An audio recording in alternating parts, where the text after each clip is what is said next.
Hey gardening people, I hope you're doing well today.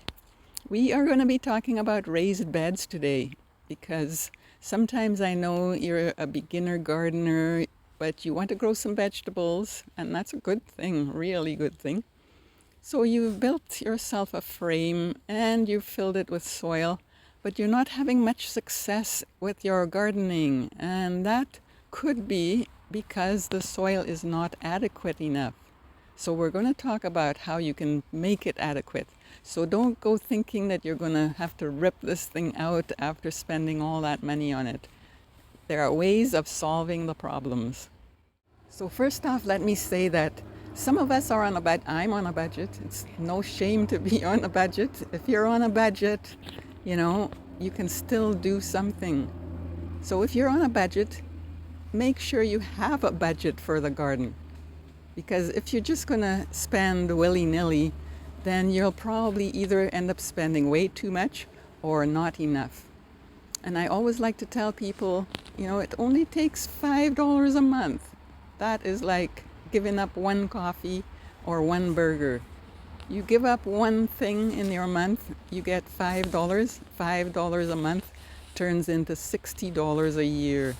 And you can amend quite a bit of soil with that kind of money. $60 is not something to sniff at. For my part, I am on a budget, yes, but I know that there are 3 prongs to this fork. So there's 3 ways, 3 things that we can do to help our soil get better. The first thing I like to talk about is using a crop. Some crops are soil improvers. Okay, so that's why you'll hear farmers talking about using a cover crop. This is what they mean. They're going to plant a crop that's not exactly a vegetable, or actually there are some vegetables, especially the legumes, peas and beans, will increase the nitrogen in your soil. So you can use a crop to amend your soil and make it better. Clovers are very good also at increasing your nitrogen. And don't forget stuff like buckwheat or, some of the other grassy type crops. Those are all good ground covers. Your garden center can help you with that, deciding what kind of cover crop you might want to use. So don't forget that you can do that. So that's one thing we can do, and it isn't very expensive either. The next thing that we can do is to protect the soil from winter weather. So I'm talking here to the people who are in those cold climates where maybe you get a lot of rain, a lot of snow, a lot of cold. But the rain especially is going to wash away the amendments that you've spent your money on. So spend a little bit of your budget money. I use just painter's plastic, and it has lasted me for a few years and it's still going good. It may seem a little expensive at first, but when you buy a roll of painter's plastic, because that's what they use to cover the floor when they're painting, and don't buy the cheapest one, it's too thin, but buy a good quality one. You will be happy that you spent money on it. So that's one of the things I do, is I use plastic to cover I'm actually growing in pots. So I'm a container gardener. I cover my pots in the winter with this painter's plastic. And then of course you can actually amend the soil with, powdery things, granular things, whatever. And I will tell you the things that I like to do by telling you my yearly plan. My gardening year actually starts in the fall. This is when I start thinking about what I'm going to grow next year, what my soil will need to grow that crop, and how I can best increase the nutrients in my soil so that I will be getting the benefits of those nutrients. So I'm not looking so much to make back my money. My money, I'm going to be spending money on vegetables if I don't grow anything.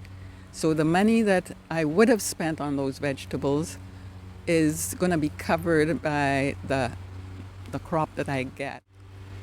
My gardening year actually starts in the fall. This is when I decide on what crops I'm going to grow the next year and what amendments I need to do to the soil in order to produce those crops. Some of the things that I think about when I'm thinking about my soil, of course, I think about nitrogen, phosphorus, and potassium. That's your NPK. But I also think about the level of calcium. This can affect plants in a very detrimental way. Calcium, magnesium, and sulfur are also things that are really needed by plants to grow properly. And then we have the micronutrients, trace elements, And also we want to think about the microorganisms that are living in the soil, because they are the ones that do most of the work.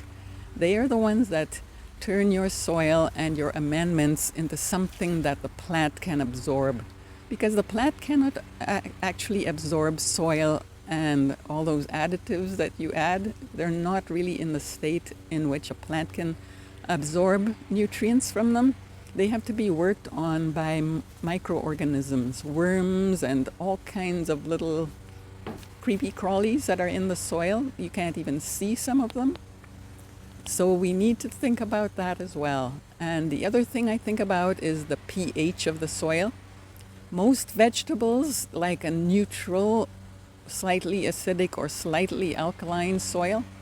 But if you want to grow most berries and grapes, then you need to acidify your soil.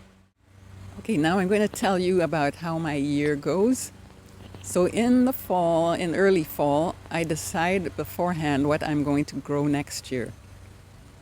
Now, some of my containers have berries. Those are permanent. So I have strawberries, raspberries, blueberries, and I also have roses, which are ornamental, but I think it helps attract bees to the garden as well. And I am starting some Concord grapes because I have Concord grape seeds. So these things all will need a bit of sulfur. So sulfur is one of those things that your plant cannot really absorb, but microorganisms will break it down and turn it into something that will be beneficial to your plants. So I give my berries, and when my grapes grow, I will give them sulfur as well in the fall to bring the pH down to an acidic level where they can thrive. So they won't thrive. They will do okay at my 6.8, which we have in this area naturally. My soil naturally is 6.8, but it's not quite acidic enough for these berries and grapes to, really put out their best, and the roses as well. So this is what I do. That's one of the first things I think about is adding sulfur. If I decide to grow some brassicas, they like the opposite end of the pH range. So I need to make the soil more alkaline for them. Now, if you have wood ash, which we do, we have a wood burning fireplace, so we have a lot of wood ash. That actually is quite alkaline, so we add some of that, and it also has micronutrients in it. So the brassicas really like this. If you don't have wood ash, or you don't have a neighbor with wood ash, then you need to buy lime if you want to grow really good brassicas. So brassicas are things like pak choy. People say pak choy or bok choy is easy to grow, but it's not, to me, it's not that easy. You need to really make sure that they have the right pH, and they use a lot of nitrogen as well. But it's not only nitrogen. Don't forget that there's no such thing as a plant that uses only nitrogen. All plants will use all of the minerals, so they need it all. It's just that some use a lot more nitrogen than others. So that's your brassicas. Make sure you lime for them, or for me it's wood ash, but lime and wood ash are interchangeable. Now to add, just a general purpose kind of nutrient to the soil, because don't forget your summer crops have just finished removing nutrients from the soil. So we want to add back some now so that the microorganisms can work on it over the winter and it will be ready in spring. What I like to do in the fall is to add something like alfalfa pellets. Alfalfa is very nutritious and my plants just love alfalfa pellets. So I use that in the fall because I want the microorganisms to work on my alfalfa pellets and turn it into the stuff that my vegetables can use. If I'm growing something that needs it, I will also add bone meal. Carrots like bone meal, a lot of root vegetables like bone meal. So I will add that if I'm going to grow carrots or some other root crop. And then to add in the micronutrients, I will use some kind of sea product because the sea products have a lot of micronutrients in them. So kelp meal, some kind of fish fertilizer maybe, something like that. Now I don't use cover crops in the winter. I just don't want to be bothered, but after I amend my soil in the fall, I do cover, like I said before, I cover with a plastic cover to keep those from being washed away. When spring comes, I always think of growing peas. So I'm rotating my crops so I don't grow peas all the time and I don't grow them in the same location every time. But peas are a good way to add nitrogen to your soil. Peas and beans, you can grow beans in the summer because they prefer the hotter weather. Peas prefer the cooler weather of spring. You can actually interplant your vegetables with clovers. Clovers add nitrogen. So things that like nitrogen, like your lettuces, anything leafy, and also your brassicas like a lot of nitrogen. So you can actually interplant them with clover. So the clover will keep weeds down actually, and they will also add nitrogen to the soil. So that's a good thing to interplant. It's a very good thing to interplant. Now, even if I don't grow any peas in the spring, I will add something more to my soil in the spring. So usually I will get a bag of manure. I'm not vegan, so I use animal manures. I find steer manure very good and chicken manure. So I will use different ones every year, making sure to rotate the additives that I use as well. If you're vegan, then just go with worm castings, okay? Worm castings are very, very good for your soil as well, and it will add greatly to the quality of your soil. Other things that I like to add in the spring and summer actually are crushed eggshells. This gives calcium to your soil. And then I use Epsom salts that gives magnesium and sulfur. So this kind of sulfur is a little bit different form of sulfur than the sulfur you add as a powder. The sulfur you add as a powder in the fall is a yellow powder. This sulfur in the form of Epsom salts, it's a crystalline substance that you can just buy in a bottle.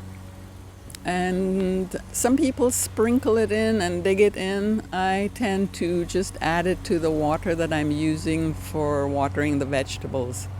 I find it's, it probably doesn't matter actually. It's just the way I do it.